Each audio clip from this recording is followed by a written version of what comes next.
우리말에 수건이 풀렸다라는 말이 있습니다. PPT를 좀 넘겨주시면 이 수건이라는 말이 무엇입니까? 오랫동안 품었던 염원 그리고 마음속에 깊은 소망을 이야기합니다. 혹시 국가대표라는 영화 보신 적 있으십니까?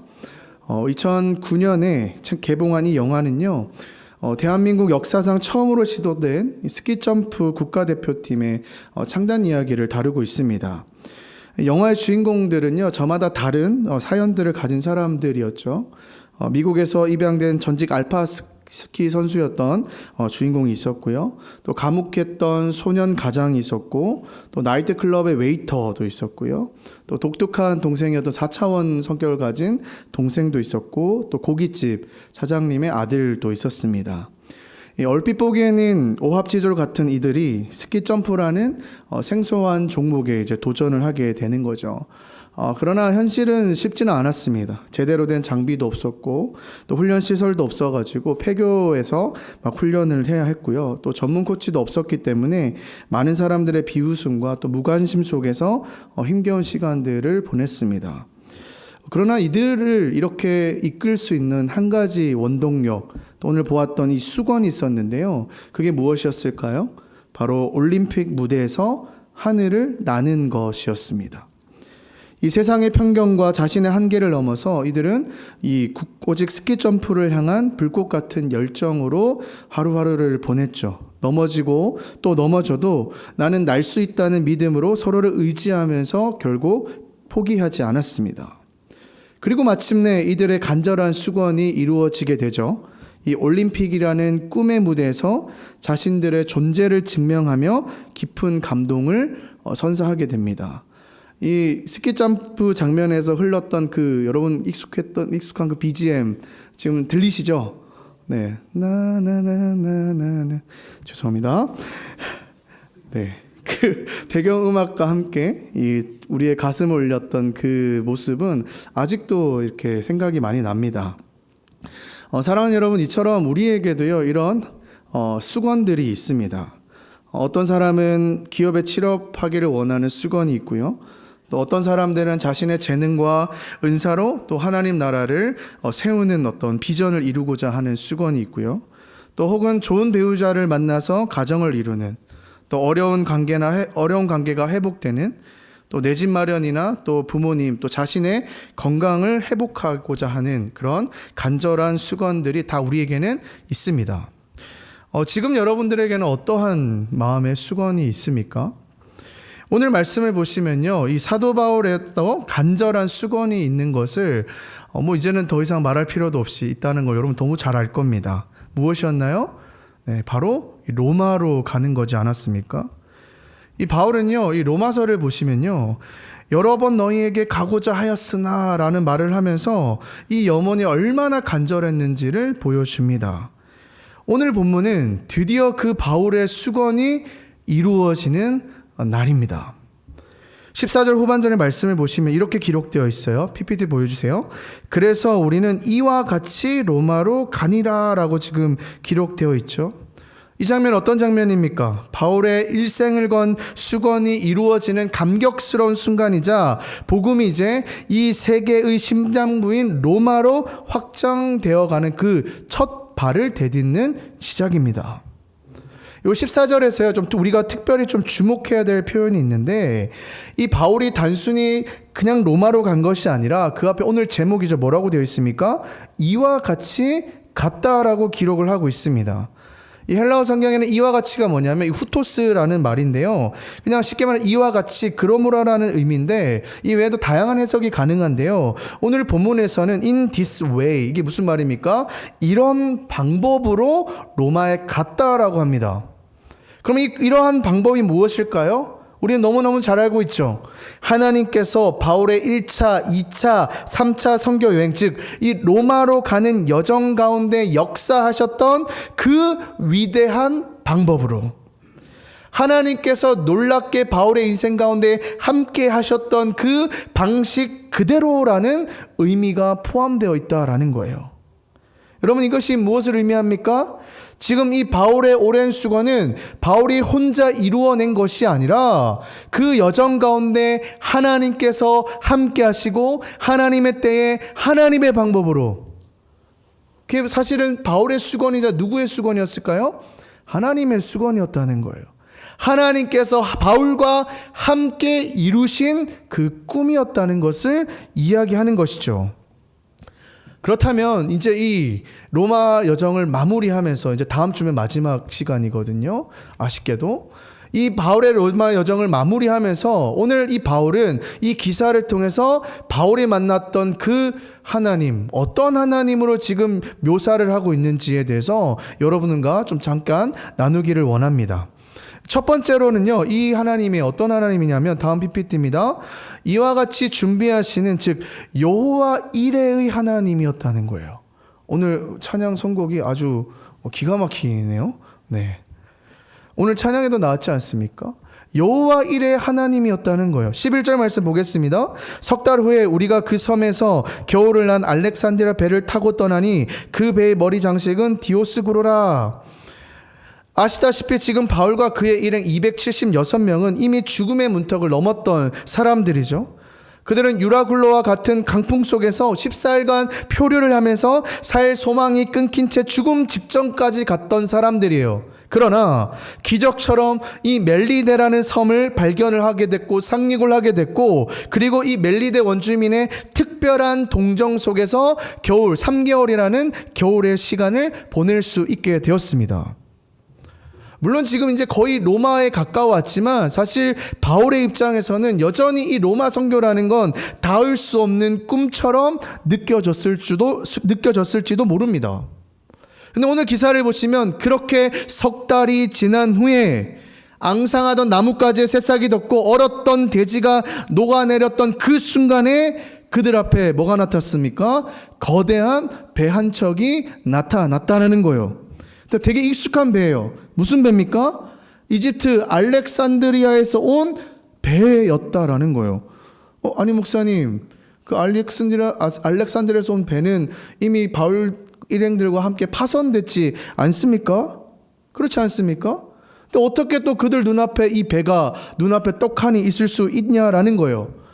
하나님께서 이들이 잠자는 동안에 이 배를 다시 뚝딱뚝딱 하셔가지고 짜잔하고 만드셨던 것일까요?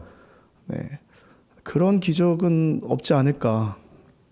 어떤 일이 있었을까요? 되게 쉽습니다. 뭘까요? 이 배는 바울의 일행보다 먼저 출항을 했던, 그래서 먼저 출항을 했고 미리 이 태풍의 위험을 감지하고 멜리데 섬에서 겨울을 보내고 있었던 배였다는 겁니다.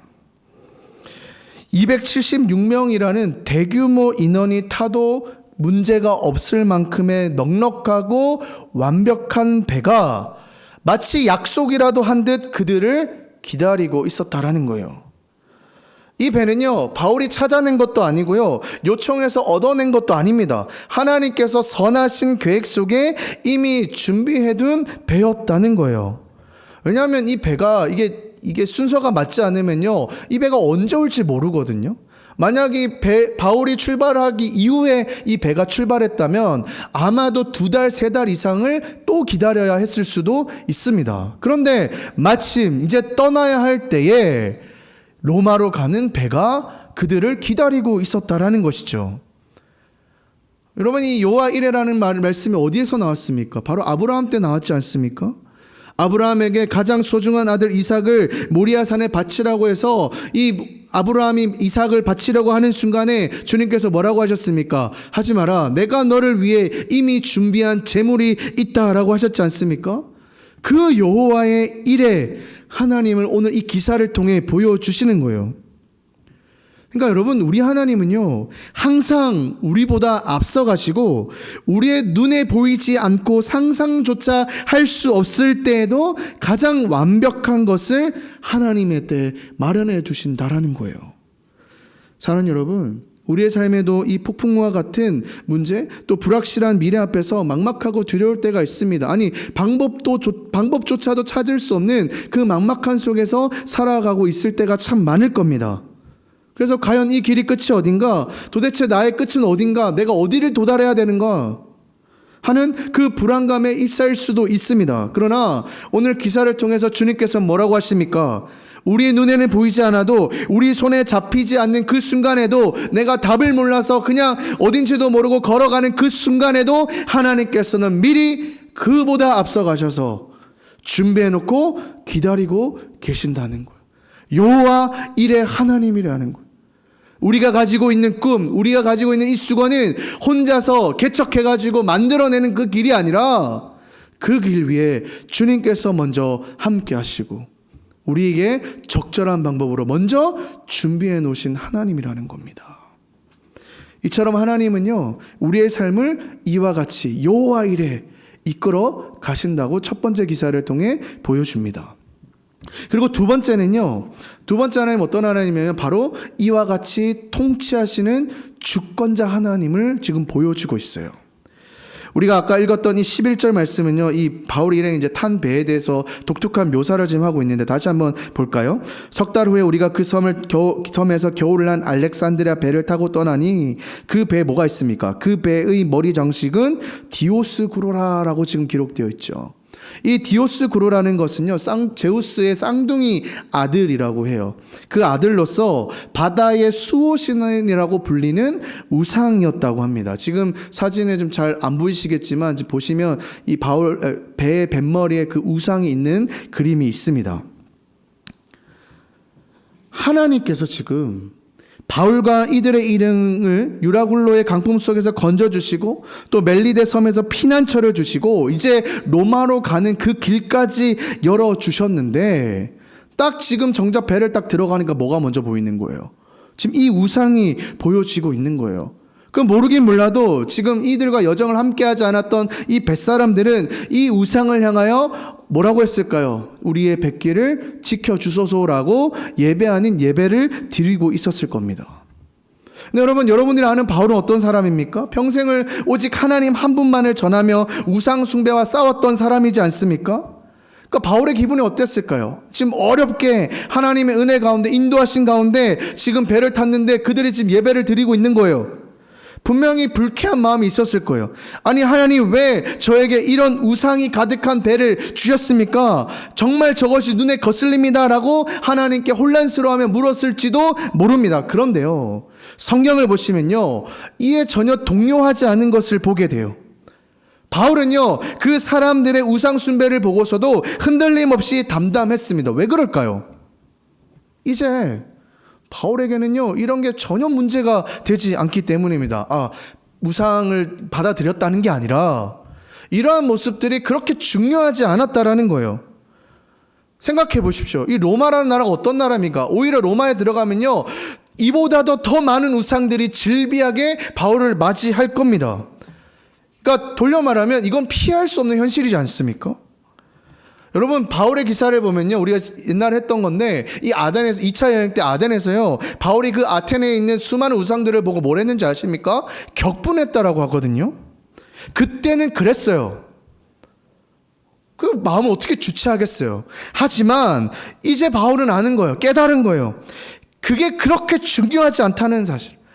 우리가 살아가면서 바울이 이 선교 여행을 하면서 우상을 마주하는 것은 불가피한 일이고 이것은 결국엔 나무 조각에 돌 조각에 불과하다는 것을 분명히 알았어요. 그리고 무슨 생각을 했을까요? 아무리 우상이 거대해 보여도 이 세상을 움직이는 것 같아 보여도 그것이 전부인 것처럼 보여도 모든 우상의 위에는 누가 있다고요? 하나님이 있다고요. 이 우상조차도 하나님께서 만드신 피조물에 불과하다는 사실을 너무너무 잘 알고 있었던 거예요. 바울뿐만이 아닙니다. 바울과 함께 고생했던, 또 바울과 함께 그 시간을 통해서 하나님을, 살아계신 하나님을 경험했던 이 276명의 사람들은 모두 다 알고 있었을 거예요. 뭘요? 바울이 믿는 하나님만이 참 하나님이시며 자신들을 구원할 신이라는 사실을 말이죠. 사랑하는 여러분, 오늘날 우리 사회는요, 이 우상이 없다라고 말할 수 없을 것 같아요. 오히려 더 많은 미신과 현대적인 우상들이 너무너무 많습니다. 성공이라는 우상, 돈이라는 우상, 학벌이라는 우상, 외모라는 우상, 뭐 SNS라는 우상, 수많은 것들이 우리의 삶의 중심을 차지하려고 하죠. 요즘에는 이 젊은 세대들이요, 이 기존 종교에 대해서, 뭐 기독교나 불교에 대해서 관심이 멀어져 있다라고 하는데요. 제가 봤을 때는요, 정말 재밌는 건요, 이 마음에 있는 종교성 자체는 오히려 더 강해졌다는 그런 이야기가 있더라고요. 그러니까 정형화된 이런 기독교나 불교 같은 것은 거부할지언정 이 안에 있는 초월적인 힘에 의지하고 위로받으려는 그 마음은 커져서 이 알 수 없는 미신이나 운명론에 맹신하는 사람들이 늘고 있다는 거예요. 뭐 대학로만 가봐도 알잖아요. 이거 또르륵 돌리면은 그날의 운세 똑똑똑 나오지 않습니까? 그리고 우리 이사할 때도 보시면 여전히 이 손 없는 날을 기다리면서 그날 이사를 많이 하잖아요. 이 손 없는 날이 뭐예요? 귀신이 없는 날이잖아요. 그래서 반대로 생각하면요, 우리 그리스도인들 입장에서 너무너무 유리해요. 언제 싸게 이사할 수 있을까요? 네, 손 있는 날 하면 되는 거지 않습니까? 손 있는 날은 싸기도 싸고요, 예약하기도 굉장히 쉬워요. 네. 이 얘기를 왜 하냐면요, 여기서 웃을 타이밍이 아닌데, 그러니까 세상 사람들이 미신을 믿든 말든, 운명론을 믿든 말든, 점을 볼든 말든, 우리는 뭐예요? 거기 뭐 휩싸일 이유가 있어요? 오직 우리의 주권자이시고 왕이신 하나님만을 믿고 가면 되는 거 아닙니까? 이 세상의 모든 우상과 미신은요, 아무것도 아니에요. 그게 우리의 운명을 좌지우지하지 않아요. 그거 하나 뽑아가지고 오늘은 뭐 자빠질 예정이니, 물에 빠질 예정이니 물을 조심하십시오. 그럼 물을 안 먹을 겁니까? 수영 안 할 겁니까? 절대 주권자이신 하나님께서 우리의 모든 것을 주관하고 계시다는 것을 믿는다면 우리는 그런 걸로 흔들릴 이유가 전혀 없다라는 거예요. 그럼 뭐 재미라고 하는데요, 저는 안 보셨으면 좋겠어요. 지금 만약에 핸드폰에 그 비스무리한 것이 깔려 있다면 오늘 결단하시고 지우시길 바래요. 예? 그 볼 시간에 말씀을 보십시오, 여러분. 하나님은요, 이와 같이 우리의 주권자가 되셔서 우리의 인생을 이끌어 가신다는 거. 세 번째는요, 또 어떤 하나님이냐면 이와 같이 일하시는 카이로스의 하나님이라는 겁니다. 이 카이로스가 여러분 무슨 말인지 아십니까? 이 하나님의 때라는 말이에요. 오늘 말씀을 보시면요, 이 바울의 로마로 가는 여정이 이 지도 위를 따라가듯이 상세하게 기록되어 있습니다. 지도를 보시면요, 바울이 이제 어떤 경로로 가냐면 시칠리아의 수라구사에서 사흘을 보내게 되고요, 사흘 이후에 또 레기온이라는 곳에서 하루를 더 머문 뒤에 마침내 이 로마의 외항이었던 보디올에 도착을 하게 됩니다. 이제 거의 다 왔어요. 보디올에서 불과 한 200km만 더 걸어서 올라가면, 며칠만 가면 로마로 도착할 수 있는 곳에 다다른 겁니다. 14절 말씀 보실까요? 14절 이렇게 드리겠습니다. 거기서 형제들을 만나 그들의 청함을 받아 1회를 하면 7일입니다. 1회를 함께 머무니라. 그래서 우리는 이와 같이 로마로 가니라. 제가 봤을 때는요, 이제 로마 그 백부장이었던 율리오는 거의 뭐 예수님을 믿지 않았을까? 그런 생각이 들어요. 왜냐하면 지금 로마로 지금 가기 바쁘고는 제수를 지금 인도하는 사람이잖아요. 근데 지금 이곳에서 며칠을 머물렀다고요? 무려 일주일을 지금 머물렀다는 거예요. 그러니까 이 바울을 얼마나 지금 배려하고 있는지를 볼 수 있는 것이죠. 근데 여기서 좀 흥미로운 게 있는데, 제가 한번 질문을 좀 던지고 싶은 건, 바울이요, 이 로마를 처음 가는 거거든요. 그렇게 가고 싶었는데 못 가다가 지금 처음 가는 건데, 지금 그 바울을 맞이하러 온 형제들이 참 많았다라는 것을 보게 됩니다. 아니, 바울이 처음을 갔는데 이 형제들은 어떻게 바울을 알고 이 바울을 맞이하러 갔을까요? 여러분, 왜 그랬을까요? 어떻게 그럴 수 있었을까요? 한 명이라도 얘기할 것 같은데, 얘기를 안 하네요. 이쪽에서 얘기할 것 같은데, 안 하네요. 뭘까요? 바울이 2차 선교 여행 중에 이 고린도라는 곳에서 1년 6개월 정도 사역을 했거든요. 근데 그 사역을 하면서 무엇을 썼냐면은, 바울이 이미 그때 당시에 로마로 가는 마음이 분명히 있었거든요. 그래서 이 바울이 무엇을 썼냐면, 바로 이 신약의 복음의 정수라고 할 수 있는 로마서를 이때 당시에 집필을 한 겁니다. 그 로마 사람들을 향해 그 마음을 가지고 로마서를 집필하고 난 다음에 그걸 어디로 보낸 거예요? 로마로 보낸 거예요. 그러니까 지금 바울이 그 이후에 수많은 사건들이 있었잖아요. 그 기간이 필요했던 이유가 무엇일까요? 그 기간 동안에 이 로마에 있던 로마 사람들이 바울의 이 서신서를 보고 복음을 받아들이고 그들 가운데 예수 믿는 자들이 생기고 예수 믿는 자들이 어루어져서 교회가 세워지고, 그러니까 여러분 바울 혼자서 이 교회가 세워지는 게 아니에요. 물론 바울의 편지를 통해서 이루어지긴 했지만 하나님은요, 하나님의 때에 정말 다양한 방식으로 이 복음이 전달을 하는 것을 우리가 보게 되는 거예요. 그러니까 미리 하나님께서는 이 순간을 위해서 준비하셨다라는 거죠. 성경을 보시면요, 일주일을 함께 머무니라고 돼 있어요. 그리고 우리는 이와 같이 로마로 가니라고 했는데, 여러분 여기서 이와 같이는 어떤 의미일까요? 바로 하나님의 때 시간의 지연이었다는 거예요. 지금 바울이 탄 알렉산드리아 배는요, 거대한 곡물선이었어요. 시간은 곧 돈이었기 때문에 신속히 로마로 가서 곡물을 하역해야 됐지만, 아시다시피 출발할 때부터 이 여정은 계속해서 꼬였어요. 지연되었어요. 폭풍으로 2주를 표류하게 됐고요, 멜리데셈에서 석 달을 묵긴 후에 이제 이탈리아에 도착을 했습니다. 근데 도착해서도 바로 가지 못하고요, 수라구사에서 사흘, 레기온에서 하루, 그리고 보디올에서는 무려 일주일 동안 총 11일을 지체하게 만들었다는 거예요. 근데 뭐 아시다시피 바울의 사역이 늘 이 지연의 연속이었죠. 사실은 뭐 3차 여행 때 보십시오. 예루살렘 그 여정 가운데 예루살렘 가서 복음을 정말 진하게 전하려고 기대했지만 오히려 어떤 일이 있었습니까? 감옥에 갇혔잖아요. 그것도 2년 동안이요. 그러니까 바울의 입장에서 어떻게 보면 복창 터지는 거예요.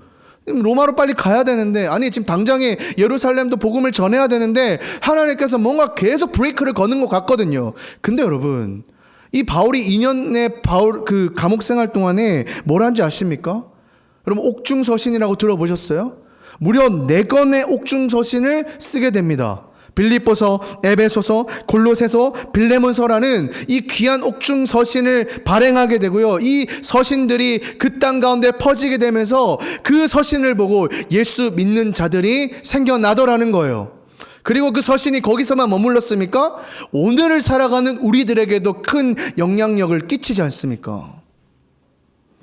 그러니까 여러분, 바울은요, 그 지체하는 그 순간, 지연시키는 그 순간순간에도 알고 있었어요. 뭘요? 하나님께서 반드시 하나님의 때에 사용하실 거라는 거. 이렇게 지연시키는 것은 하나님께서 분명히 뜻이 있다고. 그리고 그 기다리는 시간 동안에 바울은 뭐 했을까요? 더 하나님께 나아갔고요, 훈련했고요, 편지를 썼고요. 사랑하는 여러분, 지금 혹시 여러분들의 삶에도 지연되는 그 순간들이 있다라고 생각되십니까? 간절히 원하고 노력했지만 취업의 문이 열리지 않고 답답한 관계가 해결되지 않고 불안한 진로 앞에서 마냥 기다려야 되는 그런 순간들이 있습니까? 우리는 종종 하나님의 타이밍이 아니라 우리의 타이밍대로 모든 것이 이루어지기를 바라며 조급해하며 또 쉽게 너무 빨리 포기를 합니다. 그 위대한 전도자 무디라는 사람이 있습니다. 이 무디는요, 굉장히 많은 사람들을 전도했어요. 근데 많은 사람들을 전도했는데 정작 자신의 친구들을 전도하지 못하고 죽었던 거예요. 그러면 전도자 입장에서 이 전도자는 실패한 걸까요? 성공한 걸까요?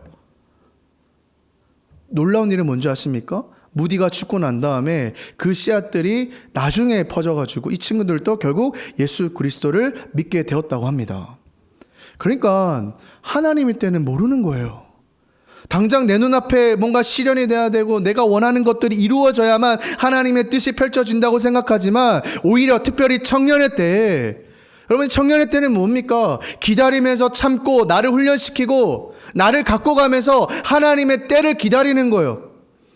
너무 빨리 터지면요, 이게 주체가 못해가지고 실패하는 사람들도 굉장히 많지 않습니까? 그러니까 자꾸 조급해하지 마시고 우리는 어떻게 해야 돼요? 바울과 같이 편지를 쓰라는 말은 아니고, 편지도 한번 써보십시오. 기다리면서 아무것도 하지 말라는 게 아니라 나를 갈고 닦으면서 하나님께서 이 미래에 5년 뒤에 10년 뒤에 20년 뒤에, 우리가 이제는 우리 시대는 100세 시대라고 하잖아요. 아직 살아갈 날이 훨씬 많아요. 하나님께서 나 죽는 그날까지 어떻게 쓰시기를 바라는지 기다리면서 나를 갈고 닦는 거예요. 또 그 갈고 닦는 중에는 하나가 제일 중요한 게 뭘까요? 하나님을 붙잡는 거. 어떠한 순간에서도 하나님을 놓지 않을 수 있는 그걸 훈련하는 거예요. 하나님께서는 하나님의 때에 반드시 여러분들을 사용하실 겁니다. 마지막으로는요, 마지막 하나님 뭐냐면 이와 같이 동역자를 허락하시는 하나님이라는 거예요. 이제 아까도 보았지만 보디올에서 이제 육료로 향해서 200km 떨어진 로마로 가야 됩니다. 바울의 마음이 어땠을까요? 뭐 두 가지 마음이 있었을 것 같아요. 하나는 뭘까요? 야, 드디어 이제 로마로 가는구나. 로마로 가서 이제 복음을 전할 수 있구나. 이 한 가지 마음이 있었겠지만 또 한 가지 마음은 또 부담이 있었을 거예요. 처음 가보는 땅이거든요. 가서 이제 진짜 주님께서 허락하신 그 복음을 전해야 되는데 어떻게 전해야 할 수 있을까? 또 나는 나 혼자 이렇게 해야 되는 건가? 뭐 여러 가지 두려움과 불안도 있었지 않았을까요? 여러 가지 감정이 교차했을 겁니다. 근데 바울이 그런 감정을 가지고 한 걸음 한 걸음 걸어가고 있을 때 이 바울 앞에 누가 있습니까? 너무너무 감격스러운 현장이 펼쳐지는 거예요. 15절, 우리 15절 같이 한번 읽겠습니다. 시작. 그곳 형제들이 우리 소식을 듣고 아비오 광장과 트레이스 타베르네까지 맞으러 오니 바울이 그를 보고 하나님께 감사하고 담대한 마음을 얻으니라. 아멘. 뭐예요? 아까 봤잖아요. 로마에 있었던 이 성도들이 그 소식을 듣고 바울을 찾아오는 거예요. 아비오의 광장은 로마에서 65km 떨어져 있고요. 트레이스 타베르네는 50km 떨어진 곳입니다. 지금 이 성도님들은요, 이 먼 거리를 마다하지 않고 며칠씩 걸어와서 어쩌면 죄수의 몸으로 오는 이 끌려오는 바울을 맞이하러 온 겁니다. 그리고 열렬하게 바울을 맞이합니다. 로마서를 쓰셨던 분이 당신이거든요. 당신이군요. 당신의 그 서신서를 읽고 그리스도인 된 저입니다. 제가 당신을 찾아왔습니다. 이제는 우리가 함께 갑시다. 성도님들의 이런 열정적인 환영은요, 당시 이 바울의 그 지위, 제수를 고려할 때 상상하기 어려운 정말 감격적인 장소였을 거예요. 그러니까 얼마나 힘이 났을까요? 저 같았으면 울컥했을 것 같아요. 그러니까 하나님께서는요, 하나님의 일을 할 때 여러분 혼자 두지 않는다는 사실을 꼭 기억하셨으면 좋겠어요. 반드시 여러분들의 동역자들을 붙여주신다는 사실. 바울은요, 이 만남을 통해서 그토록 바라던 이 로마 복음 전도 사역에 대한 새로운 확신과 용기를 얻게 됐어요. 아, 하나님의 말씀이 맞구나. 지금 가서 복음을 전하라고 하시는구나. 이들과 함께. 하나님은요, 결코 우리를 혼자 두지 않으십니다. 구약 시대에 이 엘리야 선지자가 이 바알 선지자들을 물리친 후에 이 이세벨의 위협 앞에서 막 도망을 다니게 됩니다. 그런데 그래서 이 엘리야 선지자가 뭐라고 하냐면 나만 홀로 남았다면서 막 절망하고 있거든요. 근데 그런 선지자에게 찾아와서 하나님께서 뭐라고 하냐면 내가 바알에게 무릎 꿇지 않는 7,000명을 남겨두었다라고 했어요. 지금 네 눈에는 없어 보이지만 너와 같이 나의 일을 하고 있는 동역자가 무려 7,000명이나 있다라고 얘기하신다는 거예요. 사랑하는 여러분, 혹시 지금 여러분들의 그 삶의 문제 앞에서 너무 힘들어서 홀로 아등바등거리며 살아가고 있지 않습니까? 또는 누군가를 위해 간절히 기도하고 애쓰고 있지만 그것이 잘 되지 않아서 지쳐 계시지는 않습니까? 여러분은 결코 혼자가 아니에요. 이 교회 공동체 안에서 때로는 보이지 않는 곳에서 여러분들을 위해서 간절하게 중보하는 기도자가 있다는 사실을 꼭 기억하시기를 바랍니다. 바울이 1차, 2차, 3차 전도 여행을 홀로 감당한 것이 아니듯 하나님은 어떻게 했어요? 때마다 시마다 바나바를 보내주시고 디모데를 보내주시고 브리스길라와 아굴라를 보내주시고 계속해서 귀한 동역자들을 보내주신 것을 보게 되잖아요. 여러분들 셀 이름이 다 그렇잖아요. 처음 아셨던 분도 계시지만 이 셀 이름들이 뭐예요? 바울의 모두 동역자들이었잖아요. 지금도 여러분 옆에 있는 분들이 여러분들의 귀한 동역자일 수도 있고요. 또한 여러분들이 그 옆에 있는 사람의 동력자일 수도 있습니다. 근데 이게 이제 보이지 않는 게 문제이겠죠. 저도 늘 여러분들 곁에 있습니다. 몇 달에 한 번씩 이 얘기를 하는 것 같아요. 중요하다는 거죠. 교회는요, 공동체가 있어야 됩니다. 그래서 여러분, 누구를 저격하는 건 아니지만, 이렇게 셀 모임을 안 하고 예배만 드리고 가시는 분, 이것도 너무 귀하다고 생각하는데, 저는 저희 셀에 좀 같이 들어와 주셨으면 힘들어요. 안 맞는 사람들이랑 같이 내 얘기를 나누고 하는 거 너무너무 힘든 거 알아요. 근데 여러분, 그곳 가운데서 여러분들을 위해서 기도해 줄 수 있는 사람이라고 생각하면, 또 기도를 안 하는 것도 문제겠지만, 그래도 기도를 한다고 생각하면 얼마나 든든한 동력자가 될 거예요. 여러분들 아픈 것들 부모님들한테 다 얘기 못 하잖아요. 그러니까 사람마다 다르죠. 부모님한테 할 수 있는 게 있고 못 하는 게 있고, 또 내 가장 친한 친구들에게 할 수 있는 얘기가 있고 그렇지 않은 얘기가 있고. 근데 저는 건강한 공동체, 교회 공동체면요, 그런 게 다 소화가 된다고 저는 생각을 해요. 같이 어려움을 나누고 같이 기도하고 위로해주고 힘을 얻고. 저는 저희 종암제일교회 청년부가 그런 공동체가 되었으면 좋겠습니다. 저도 마찬가지고요. 말씀을 맺겠습니다. 오늘 이 바울의 여정을 거의 이제 마무리하면서 바울은 이 기사를 통해서 내가 이제껏 만났던 하나님이 어떤 하나님인지를 보여줬습니다.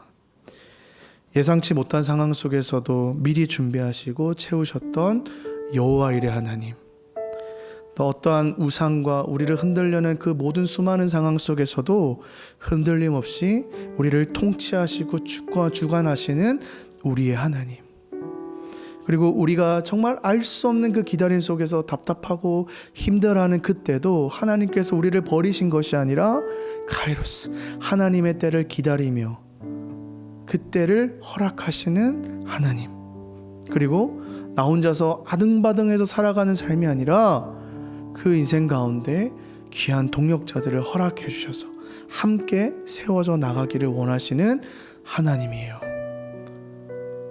여러분, 바울이요, 이제 마지막에 이제 로마로 입성할 때 그 길이요, 사실 로마 장군들이 이 승리하고 들어오는 그 개선문과 같은 곳이에요. 그러니까 얼마나 막 축하하고 백성들이 막 환호하고 그랬겠어요. 근데 지금 그 길을 바울이 누구랑요? 이 동력자들과 함께 그 길을 걸어가는 거예요. 어떤 기분일까요? 야, 하나님께서 이제 로마를 허락하셨다. 이제 로마에 복음이 전해질 것이고 이 로마도 하나님의 나라가 세워질 것이다. 저는요, 여러분들의 삶이 그랬으면 좋겠어요. 내일 또 이제 회사로 나가지 않겠습니까? 학교로 가지 않겠습니까? 저도 내일 학교 가야 되거든요. 죽을 것 같아요. 저 9시 반에 마치거든요, 저녁에. 쉴 시간이 없어요. 다 알죠. 근데 저는 이 바울과 같은 마음이었으면 좋겠어요. 오늘 이 셀 모임을 통해서 힘을 얻고요, 위로를 얻고요, 그래서 든든한 동지와 함께 물론 각자의 삶의 사역지는 다르지만 당당하게 걸어가는 거예요. 하나님, 일주일에 내 삶을 또 허락하셨군요. 하나님이 함께라면 저 못할 게 없습니다. 기쁜 마음으로, 감사하는 마음으로 그 길을 당당하게 걸어가셨으면 좋겠어요. 그러면 오늘 이 하나님이 그 바울만의 하나님이 아니라 여러분들의 삶에 여러분들의 하나님이 될 거고요. 이 하나님의 그 경험을 통해서 여러분들의 입술을 통해서 찬양을 억지로 해야지가 아니라 찬양이 나올 수밖에 없을 거예요. 아, 하나님께서 내 인생을 이렇게 이끌어 가셨습니다. 하나님이 함께 하셨기에 저는 이렇게 살아갈 수 있습니다. 이 한 주간도 그런 고백이 넘쳐나는 저 여러분 삶이 되기를 원합니다. 여러분, 파이팅 하십시오. 힘내십시오.